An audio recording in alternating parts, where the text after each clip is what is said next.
And do we know if Aaron has the ability to share his screen? Yeah, I have permissions all unlocked, so anybody should be able to share. Fantastic. I should have asked you that question while we were waiting. I apologize. All right, so I think we're good to go. So Aaron, take it away. It's the Aaron show today. It's something.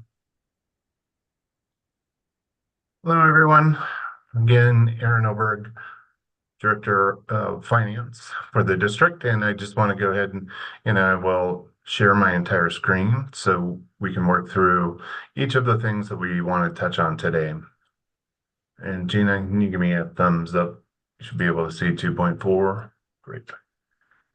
So this is 2.4, which I'll go again tonight to the board.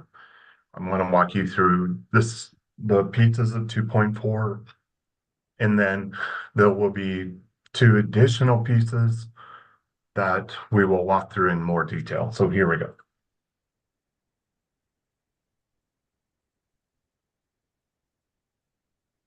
Does the board do on not only yearly, but looking at 2.4 on a quarterly basis?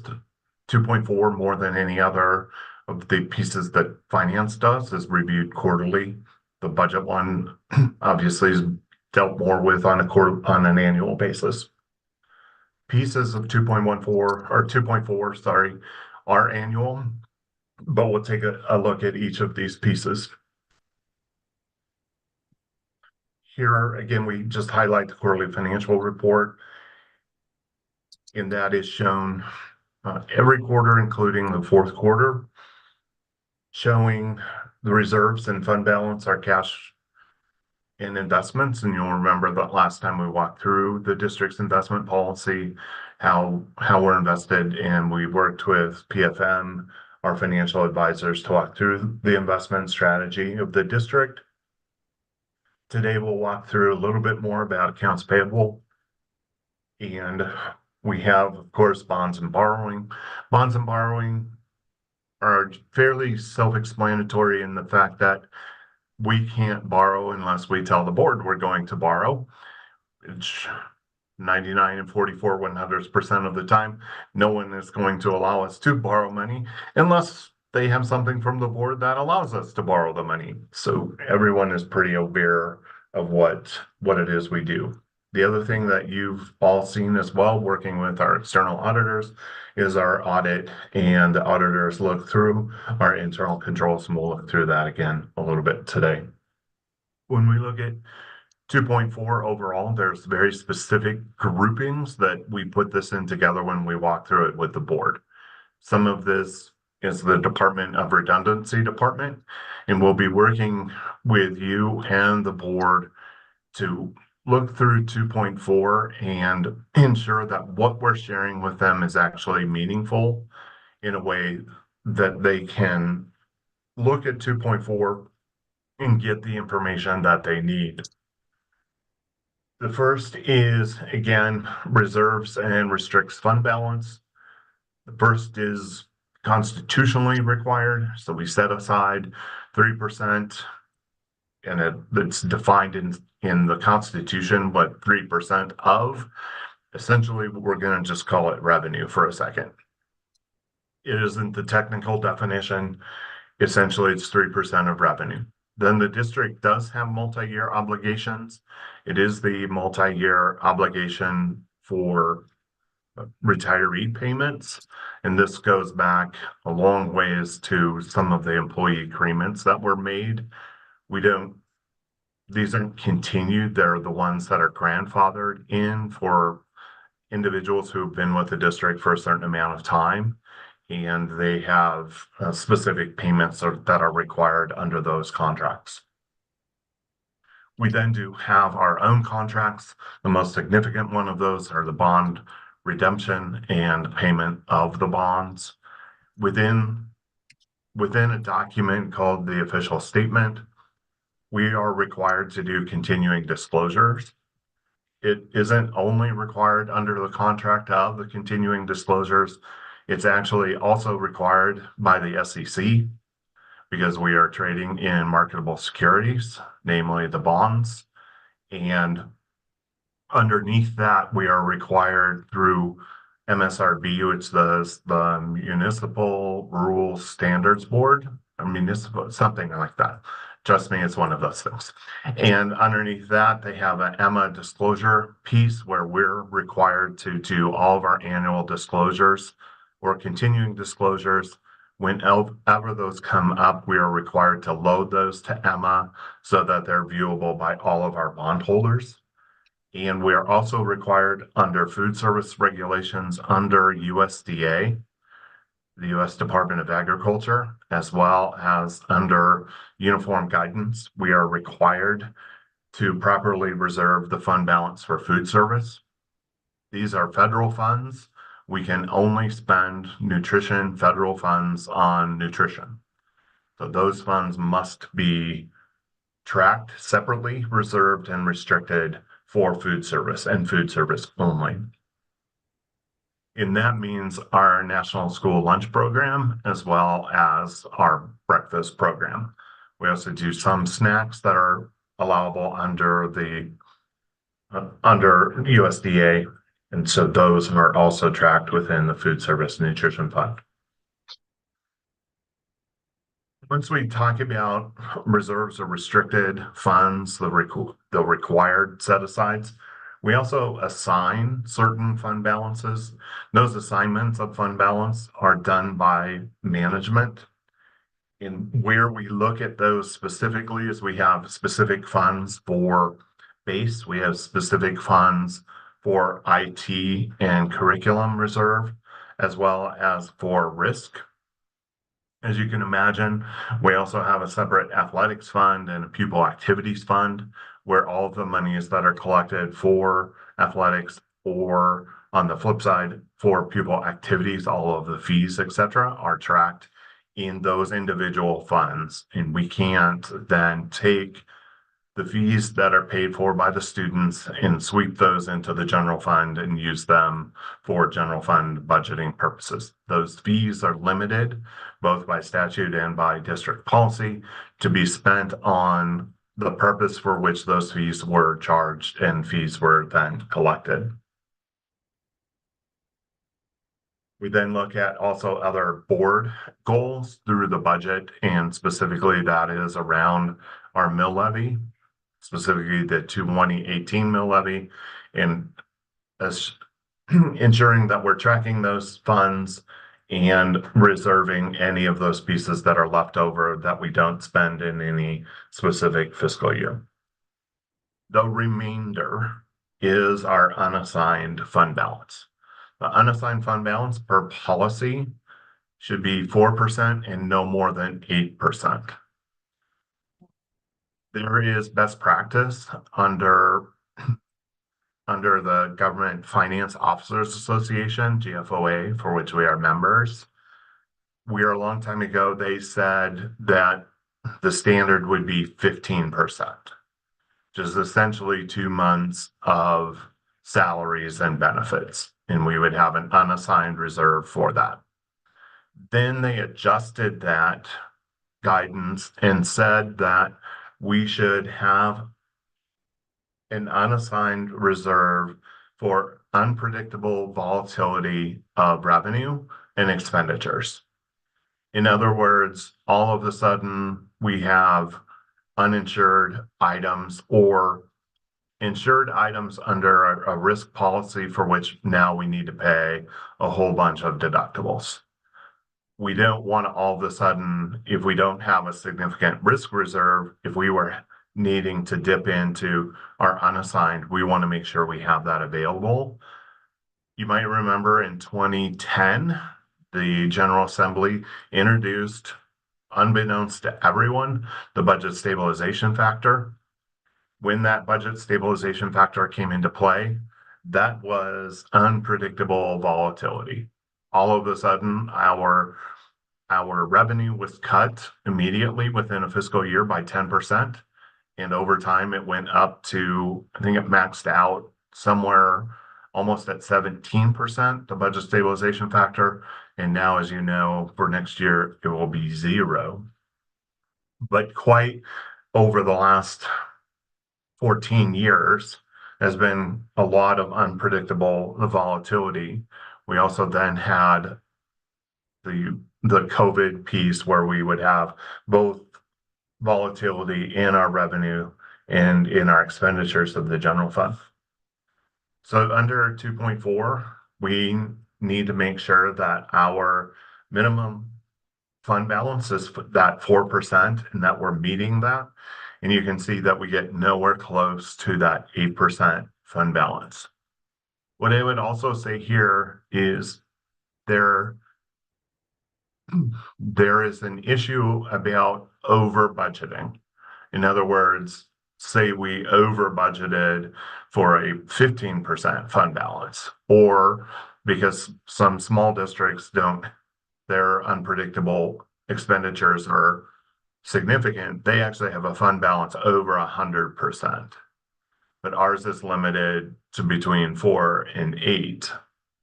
The reason that Chris and the cabinet don't want to be close to 8 is because then what this means is we've activated these funds. We're not setting them aside for a reserve on an annual basis. Instead, we're budgeting those funds and utilizing those as we move forward.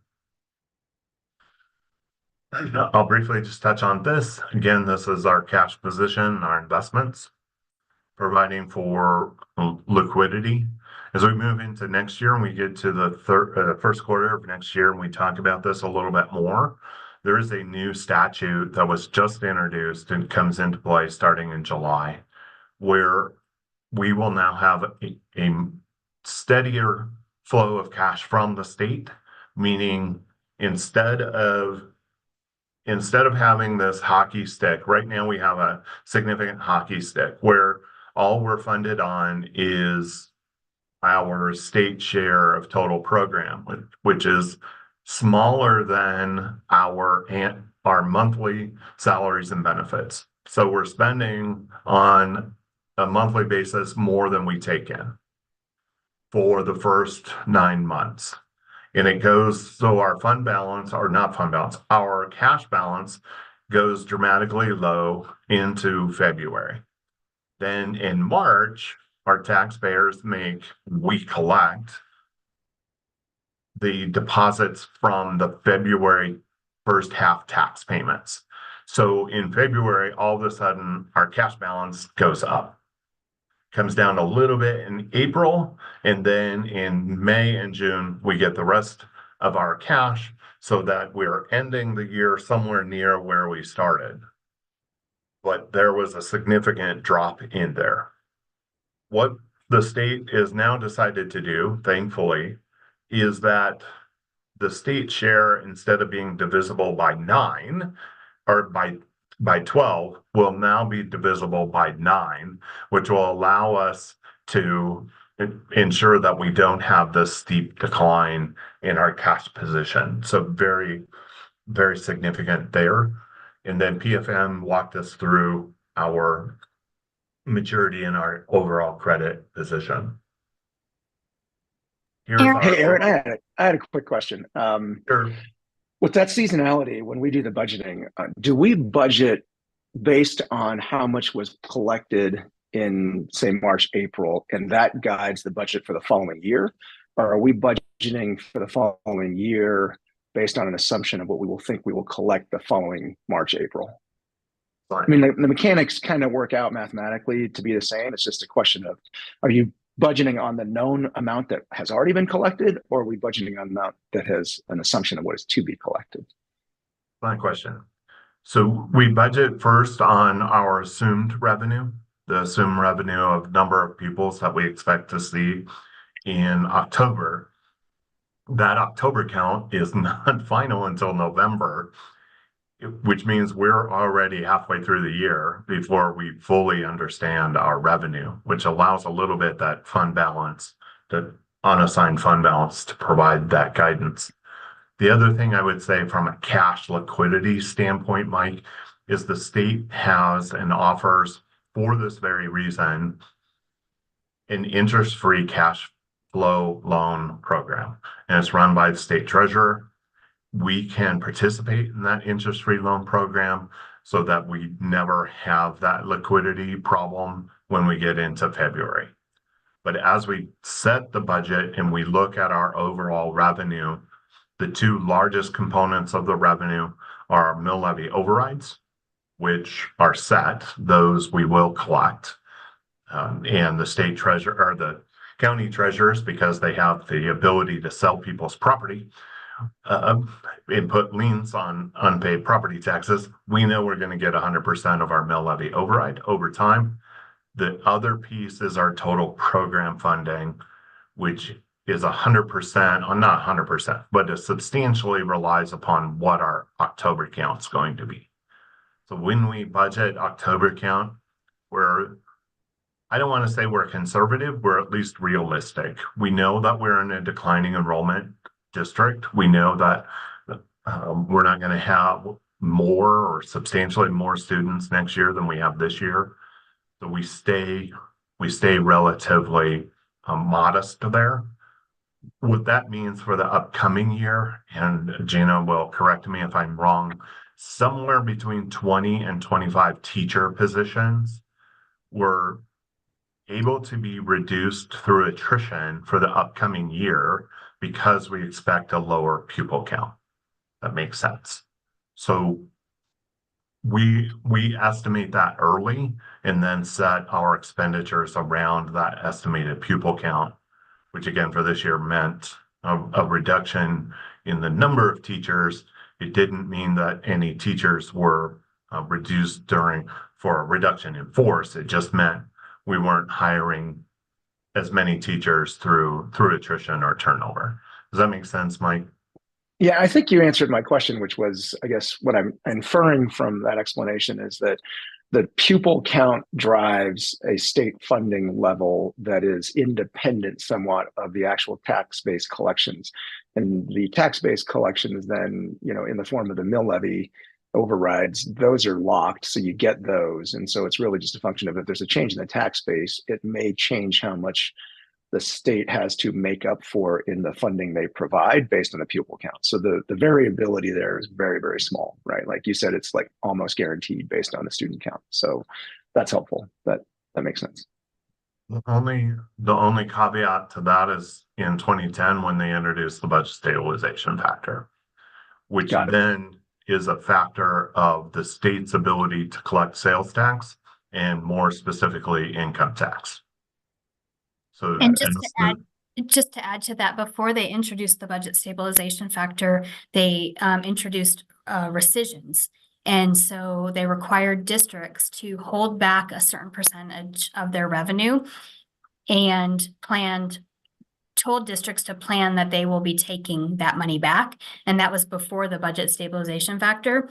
So we keep a really close eye on what's happening at the Capitol because if their revenue projections are coming in lower, they know that K-12 is where they can balance their budget as they start working through their forecasts. Sorry to interrupt you, Aaron.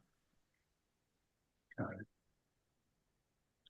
it. And just out of curiosity, if you guys happen to know off the top of your head, how long has the district been a declining enrollment district? I'm just curious because I'm looking at the district map just to understand kind of some of the demographics of the area. Like I assume that for some period of years there, the northern part of the District 3 was probably expanding quite a bit. I think that's probably a lot of new construction in that area, but probably more recently it's not as expanding as much, and probably aging population in the southern part of the district is where the declining enrollment comes from. But just out of curiosity, have we been declining for a number of years? Is it more recent? Just my recollection is it began at COVID. Are you pulling that up, Aaron? My recollection is around COVID is when the declining began. I see. Of course, Aaron and I didn't work here, so going by my recollection is this is better. Looking it up is better for sure. Got it.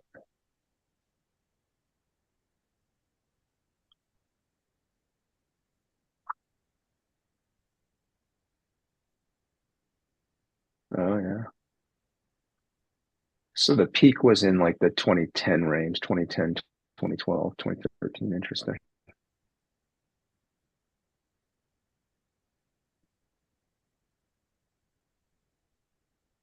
And here you can see a 5-year change from 1819 is down 4,000 students. Yeah. And the 1-year change down 750 students. So Got it. Interesting. a fairly steady decline, and these sharp declines that happened in 14, 15 and 2021. Obviously, this is COVID and COVID related in this area, as well as we believe this has another twofold impact. One is the increased property values and the increased rental values, which has made living in not only metro area, but in Colorado overall, somewhat cost prohibitive, especially for larger families. So we've seen over this time period a substantial decline in enrollment.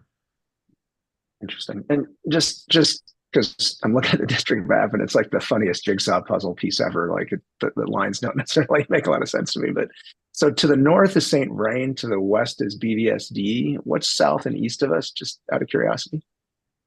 Denver, Aurora, and say Commerce City. So 27J,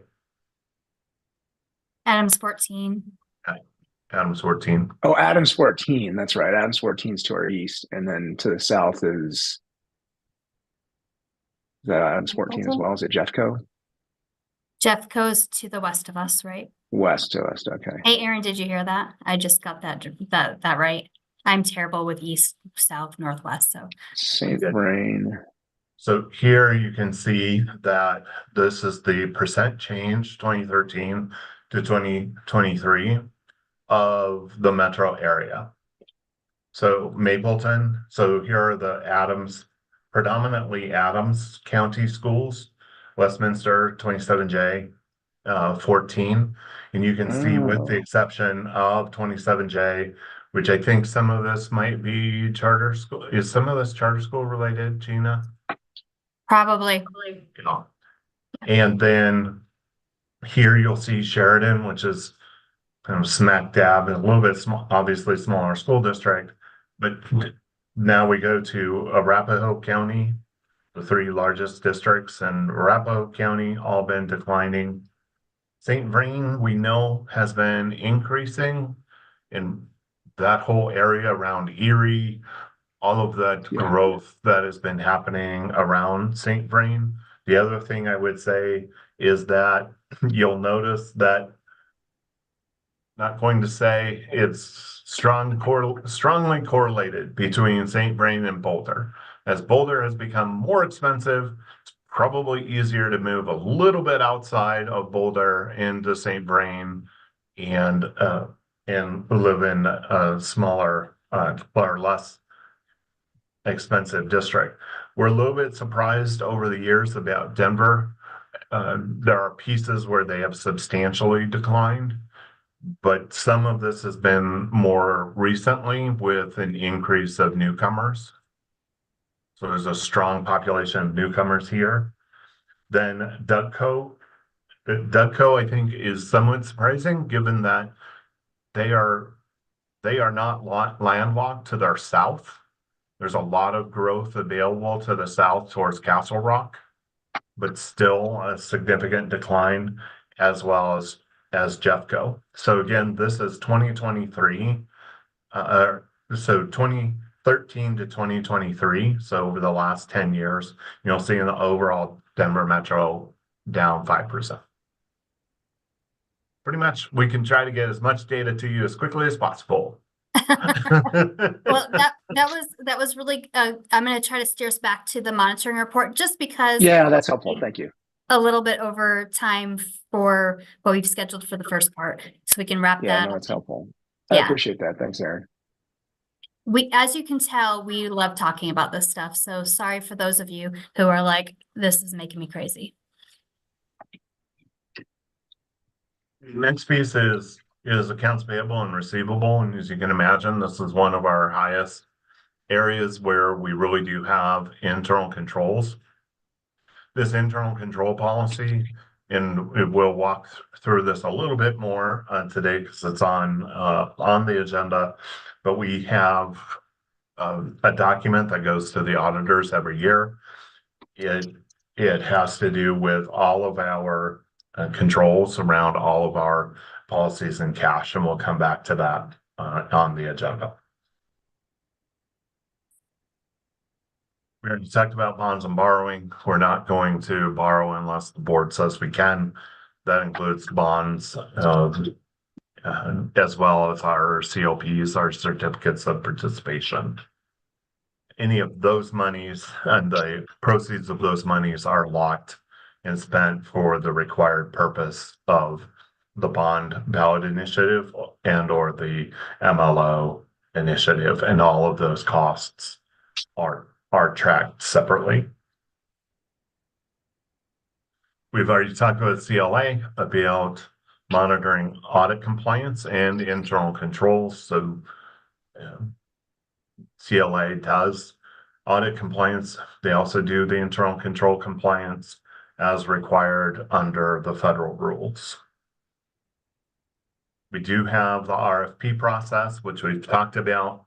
And historically, under GFOA recommendations, we would switch auditors essentially every 5 years.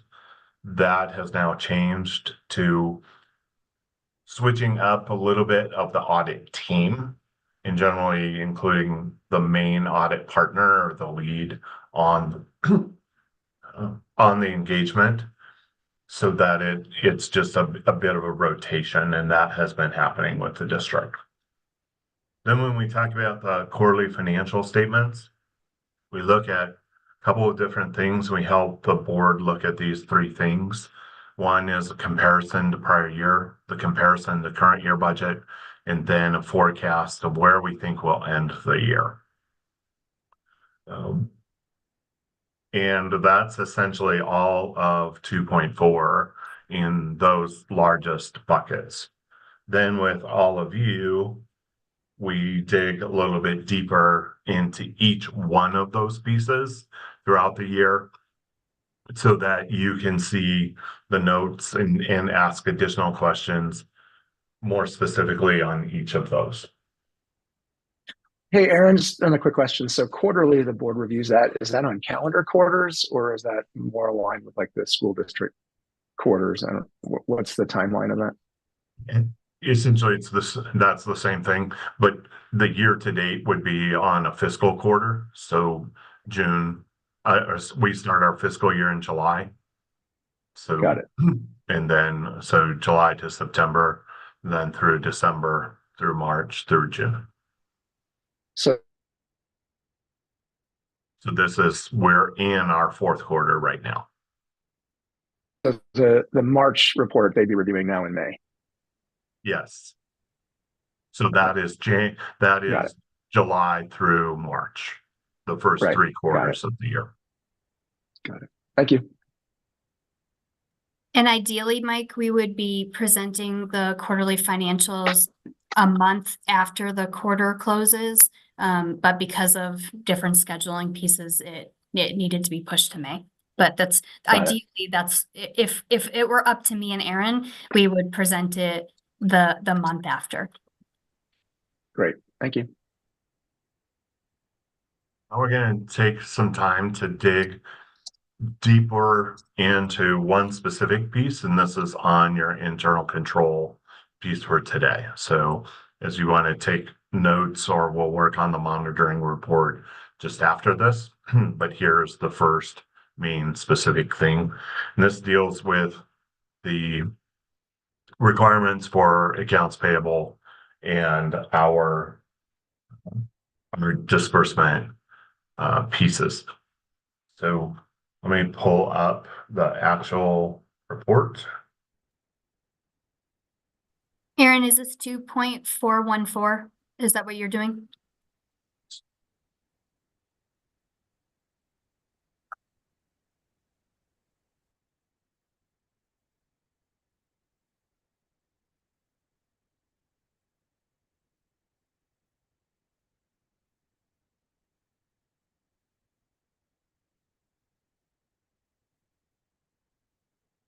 The entire report is in 21 pages, but let's switch quickly to 214. Here's the actual language of 214. The superintendent shall ensure that the district does not receive, process, or disperse funds under controls which are insufficient. We always love how these are stated in the negative. So state this back in the positive. We do have controls which are sufficient to meet auditor standards. So these are auditor standards to receive, process, and disperse funds. And this would be twofold. And just to let you know that under auditor standards, the stricter rules apply. And the stricter rules that apply are the rules for federal grants.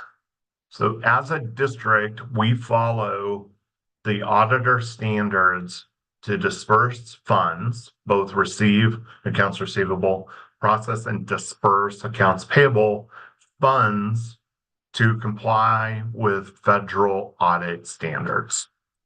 Those then align to our standards. We can make our own internal controls stricter than the federal guidance, but we cannot be looser than the federal guidance. And I think that's important to understand.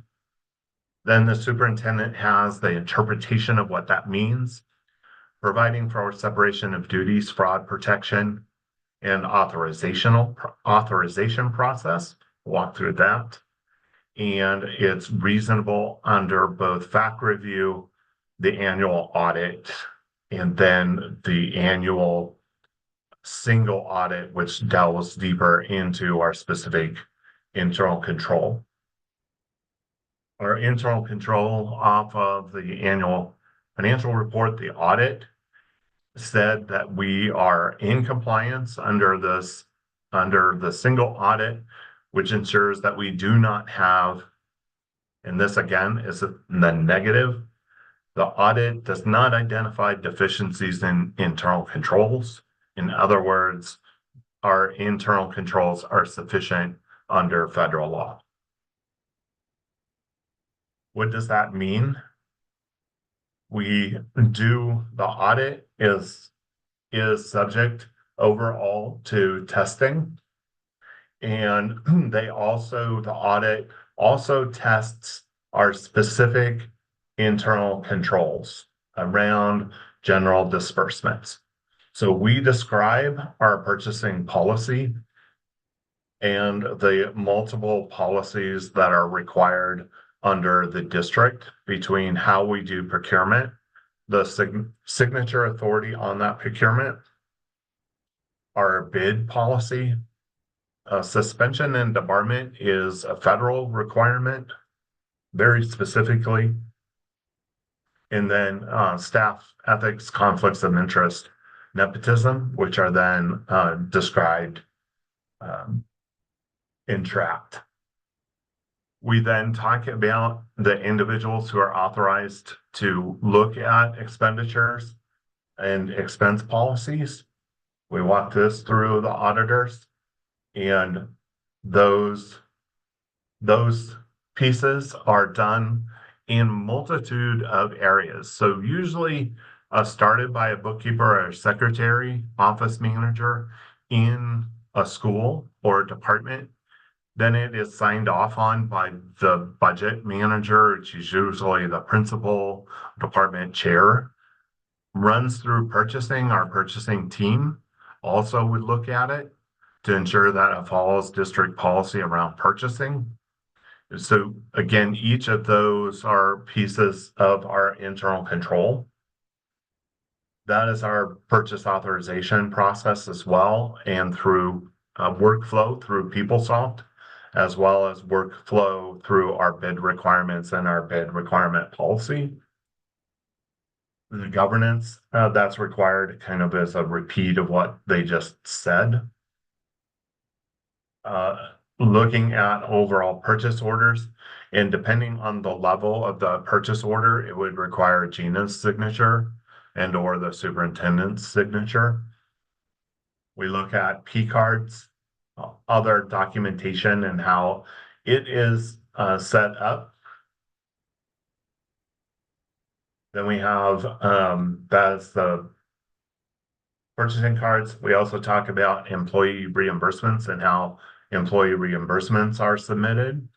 Most of those employee reimbursements, especially around travel, are pre-authorized, and then any other post approval of reimbursements also occur and are reviewed by accounts payable team. And then they would bring anything that they see above policy, they would bring that to me. And if I had any further questions, I'd bring it to Gina as well as the person responsible for approving it. We talk about purchase order monitoring, the construction in progress as well, looking at specific retainages and ensuring that we're not overpaying our contractors. We have policies and ensuring that everyone has access to those policies. And I'll just let you know that we know that we are communicating these processes because we get a lot of complaints about the enforcement of policies. And so if you want to know if we're enforcing our policies, ask a principal or office manager whom we've are not very happy with me that we actually do enforce our policies. They're usually okay with it. They're just sometimes concerned about the overall time. Who receives the goods? And 90% of the time, those goods are arrived specifically at the warehouse. And so our warehouse team would track the receipt of those items. That is all of the receiving process. When we look at our annual, we don't do only an annual review of our inventory. It's a rolling inventory as well as a full inventory every 3 to 5 years. We look at not only do we purchase goods, but we also purchase services. And those purchase services then all require a contract, and contract specifically reviewed by general counsel, reviewed by a purchase manager, reviewed depending on the size by me and by Gina. The invoice processing is the same. Those invoices are invoice matched to the PO. And if it's an invoice that isn't matched to a PO, specifically, say, Xcel Energy, we could issue a PO to Xcel Energy, but they don't really work that way. So that gives us a specific invoice and ensuring that those invoices are signed by the specific manager and or chief. All of our procedures and internal controls. You can see over here again, this is the internal control from the auditor. And then this is our response to those internal controls. And these are the things that are both audited and tested. So they would test all of our responses. So how do we record liabilities for goods and services received? They do a specific testing policy around that, which informs their overall audit and audit opinion. So again, you can see this goes on and on for well over 120 rows. All of those are tested. Each of those controls, IT controls, recording, distribution, authorized employees under procedure controls, other manual checks in our policy around manual checks. Over, say, check stock, we don't generally have check stock. It's very little. We do mostly ACH, but we know we monitor any of those pieces. Again, all of these, what I want to make sure everyone understands is the depth to which we have that's internal controls in the way that we review them and how they're reviewed overall. So that's the funds disbursement. Again, it is tested by the auditors and you review the audit on an annual basis.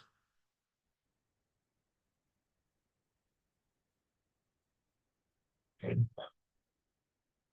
The last piece then for today is something we've kind of already talked about, but what we do every I guess it's in the actual monitoring report. So if we go back to the actual monitoring report, under the last piece on the monitoring report is,